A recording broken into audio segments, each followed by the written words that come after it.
Bienvenue dans cette nouvelle édition du Non-Stop Info. Voici les titres de l'actualité.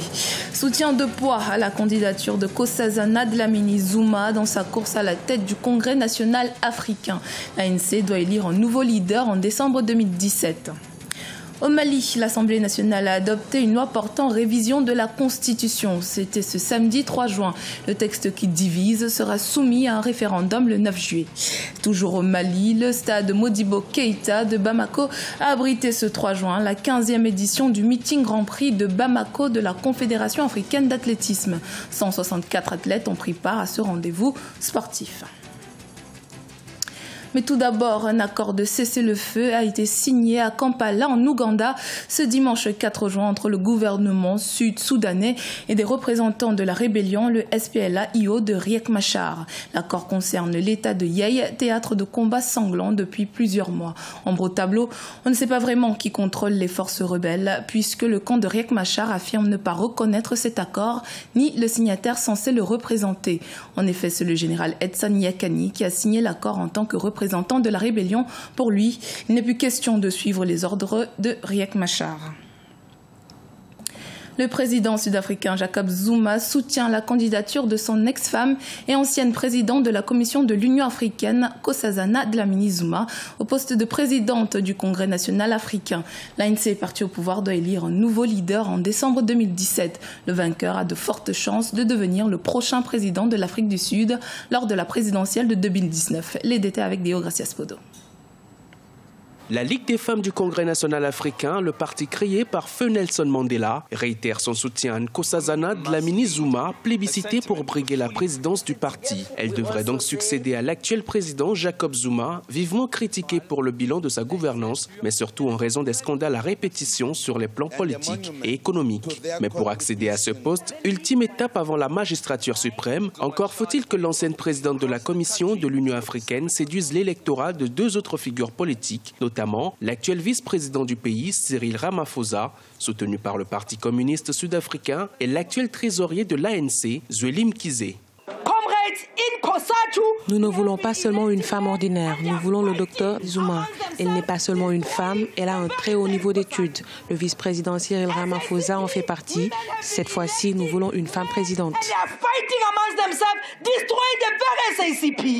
Depuis plusieurs mois, les tractations se multiplient au sein même de l'ANC en vue de trouver un successeur à l'actuel leader, Jacob Zuma. L'enjeu est de taille. Le futur dirigeant de l'ANC est, sauf surprise, assuré de devenir chef de l'État en cas de victoire du parti aux élections générales de 2019. Le président Jacob Zuma ne peut briguer un troisième mandat à la tête du pays. Cela fait 105 ans que nous avons élu des hommes pour diriger notre pays. On chante la même chanson à leur honneur. Aujourd'hui, nous devons aussi nous imposer. Nous avons besoin de femmes. Nous voulons construire ce pays. Nous n'avons jamais eu de femmes à la tête de cette grande nation. À 67 ans, Nkosazana Dlamini Zuma, ancienne épouse de l'actuel président sud-africain, reste une figure historique de l'ANC. Certains analystes estiment que son choix de ne pas briguer un deuxième mandat à la tête de l'Union africaine est le résultat de ses ambitions politiques pour l'Afrique du Sud. Reste à savoir si son pari sera gagnant déjà en décembre 2017. Le chef de l'État togolais Faure Gnassingbé, élu président de la CEDEAO à l'issue de la 51e session ordinaire de la conférence des chefs d'État et de gouvernement de l'organisation sous-régionale qui s'est clôturée ce dimanche 5 juin à Monrovia au Libéria. Il remplace ainsi la présidente libérienne Ellen Johnson Sirleaf. Seule ombre au tableau, l'absence du roi marocain Mohamed VI. L'adhésion du royaume chérifien à la CEDEAO a en effet été l'un des points abordés lors de cette rencontre. L'Assemblée nationale du Mali a adopté ce samedi 3 juin à la majorité une loi portant révision de la Constitution de 1992, un texte rejeté par l'opposition. Si le projet de loi est adopté après le référendum prévu le 9 juillet, le Mali passera à un parlement bicaméral. Les précisions avec Oumou Kalsumba. Au Mali, le projet de loi relatif à la révision de la Constitution a été adopté par le Parlement. Le vote s'est tenu le samedi 3 juin 2017 à l'hémicycle. 111 députés sur 30 ont voté oui pour le projet de loi. Selon les membres de l'opposition qui ont voté non, le référendum constitutionnel ouvre la voie à la création d'un Sénat et renforce les pouvoirs du président de la République. En rappel, l'élection référendaire se tiendra le 9 juillet 2017. L'opposition en bloc n'a pas voté cette révision constitutionnelle. Nous sommes arrivés à la conclusion que la proposition finale ne prenait pas en compte nos principales observations. Il était question de renforcer les pouvoirs du président de la République. Le second aspect de notre réserve, ça porte sur la désignation des sénateurs. Nous avons estimé également que dans l'ordre des choses, qu'il était bon d'introduire la destitution du président de la République. Du côté du pouvoir, les autorités rassurent. Elles avancent que ce projet de loi référendaire va conforter l'état de droit et la démocratie. Parallèlement, il permettra aux autorités coutumières, traditionnelles ou régionales de s'impliquer davantage dans la vie sociopolitique du Mali. L'égalité constitutionnelle sans aucune autre ambition que l'ambition de créer un Mali démocratique, fort et pluraliste, puisqu'il a affirmé clairement qu'il n'y aura pas de changement de république, que nous restons dans la même république, qu'il s'agissait simplement de conforter dans ces institutions. La République du Mali a connu à ce jour 3 élections référendaires. La Constitution de 1960 avait instauré un régime présidentiel fortement centralisé. Après le coup d'État militaire du 19 novembre 1968, il est abrogé et remplacé par une loi fondamentale le 28 novembre 1968. La Constitution du 2 juin 1974 est adoptée par référendum. Cependant, les militaires restent seuls au pouvoir avec un parti unique. 18 ans plus tard, en 1992, la Troisième République est instaurée avec un régime de transition démocratique.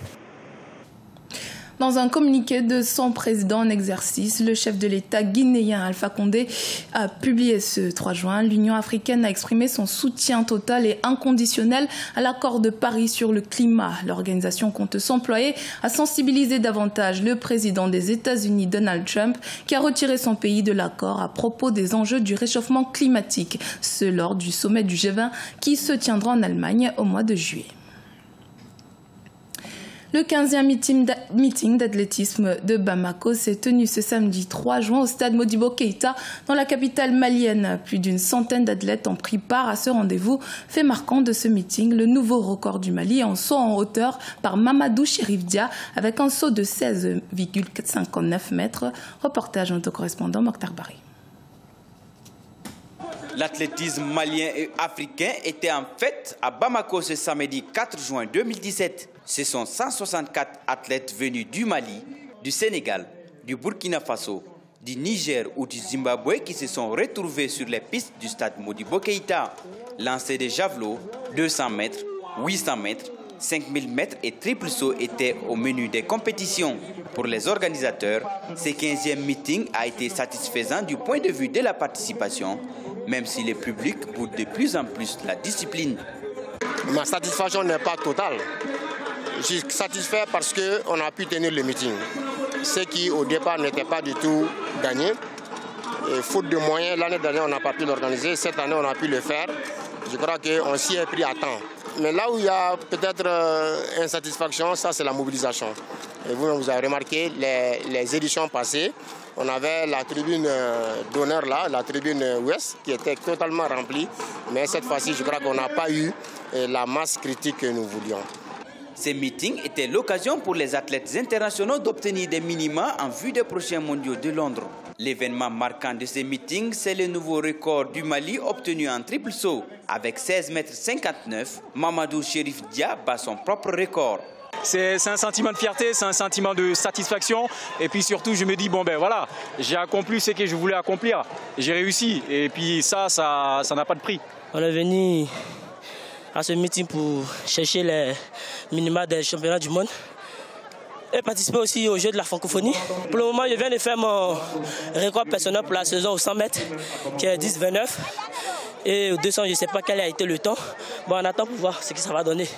En attendant les prochains mondiaux d'athlétisme de Londres qui auront lieu du 5 au 13 août, la prochaine étape pour les athlètes africains, ce sont les Jeux de la francophonie qui se tiendront en Côte d'Ivoire du 21 au 31 juillet. Ce journal a été réalisé par l'ensemble de la rédaction. Merci de l'avoir suivi. Dans un instant, une nouvelle édition de l'actualité sur Africa 24.